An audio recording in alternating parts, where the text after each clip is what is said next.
তো নমস্কার বন্ধুরা, আমি বিশাল। তোমরা দেখছো football with Vishal YouTube channel.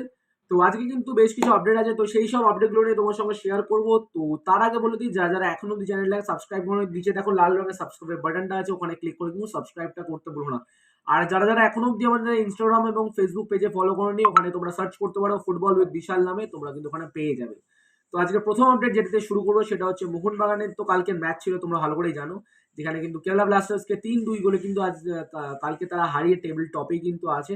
বিষয়টা সেটা না, সেটার বিষয়টা হচ্ছে যে ম্যাচ শেষ হওয়ার পর কিন্তু আমাদের সঞ্জীব গোয়েঙ্কা কিন্তু একটা অ্যানাউন্সমেন্ট করে, যেটা হচ্ছে পরবর্তী যে ম্যাচ সেটা হচ্ছে মোহনবাগান ভার্সেস আমাদের হায়দ্রাবাদ। তো সেই ম্যাচে কিন্তু তোমরা ফ্রিতে টিকিট পাবে, ফ্রি অফ কস্ট তোমরা কিন্তু খেলাটা দেখতে পারবে।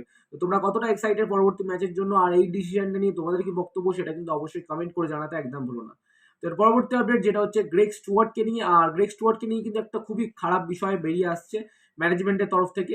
যেরকমটা আপডেট আছে যে গ্রেগ স্টুয়ার্টকে কিন্তু পরবর্তীকালে আর সিজন মানে কন্টিনিউ করবে না মোহনবাগান, কেন কিনা তার ইনজুরি কনসার্নের জন্য।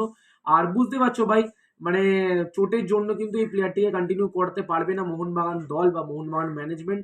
তো এরকমটাই জানা যাচ্ছে যে এই যে সিজন, এই সিজনটাই কিন্তু তার লাস্ট সিজন হতে পারে। তারপরে কিন্তু সে আবার কন্ট্রাক্ট শেষ হয়ে গেলে তারপরে কিন্তু সে আমাদের স্কটল্যান্ডে চলে যাবে। তো এরকমটাই আপডেট আছে। তো তোমাদের কি বক্তব্য সেটা কিন্তু অবশ্যই কমেন্ট করে জানাতে একদম বলো না।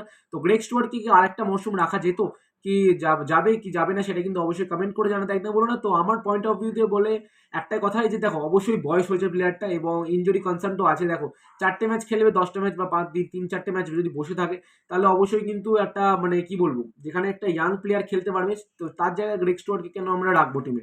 তো সেটাও একটা বক্তব্য হতে পারে।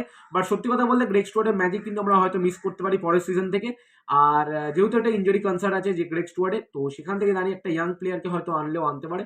তো এখন দেখা যাক কি হয় না হয়, সেই সব নিয়ে কিন্তু পরবর্তীকালে আপডেট। বাট যদি ম্যানেজমেন্ট না ডাকে, তাহলে আমি তো বলবো ভাই ঠিকঠাক আছে, কোনো অসুবিধা হবে না। জানি ভাই গ্রেগ স্টুয়ার্টকে আমরা অনেকটাই মিস করবো, বা গ্রেগ স্টুয়ার্টের ম্যাজিকটা আমরা হয়তো মিস করবো।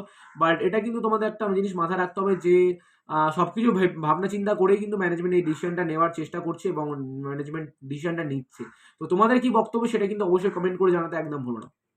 তো পরবর্তী আপডেট যেটা হচ্ছে কেরালা ব্লাস্টার্সকে নিয়ে।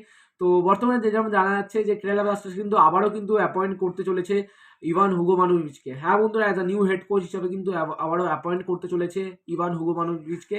এরকমটাই কিন্তু আপডেট উঠে আসছে, বাট এখন অবধি কিন্তু আপডেটটা পুরোপুরি কনফার্ম না। বাট এরকমটাই কিন্তু রিউমার শোনা যাচ্ছে যে ইভান আবারও কিন্তু জয়েন করতে পারে কেরালা ব্লাস্টার্স। আদারওয়াইজ যদি ইভান যদি না জয়েন করে, তাহলে কিন্তু Kerala Blasters is looking for ISL experience coach, মানে আইএসএল এক্সপিরিয়েন্স এমন একটা কোচ তার সঙ্গে কিন্তু মানে নজরে আছে, এরকমটাই কিন্তু আপডেট জানা আছে। তো দেখা যাক ভবিষ্যতে কি হয় না হয়, সেই সব নিয়ে কিন্তু পরবর্তীকালে তোমার সঙ্গে আমি আপডেট অবশ্যই শেয়ার করবো। আর আজ লাস্ট এন্ড ফাইনাল আপডেট যেটা হচ্ছে, আজ মোহামেডান স্পোর্টিং ক্লাবের খেলা আছে ভার্সেস মুম্বাই সিটির সঙ্গে, যেটা কিশোর ভারতী ক্রীড়াঙ্গনে সন্ধ্যে 7:30 থেকে হবে। তো কারা কারা ম্যাচ দেখতে যাচ্ছ এবং তোমাদের কি বক্তব্য এই ম্যাচটা নিয়ে, সেটা কিন্তু অবশ্যই কমেন্ট করে জানাতে একদম বললাম। তো আজকে এইটুকুনি থাক, আবার কিন্তু পরবর্তীকালে আপডেট তোমার সঙ্গে শেয়ার করবো। তো চলো টাটা, দেখা হচ্ছে অন্য একটা ভিডিও।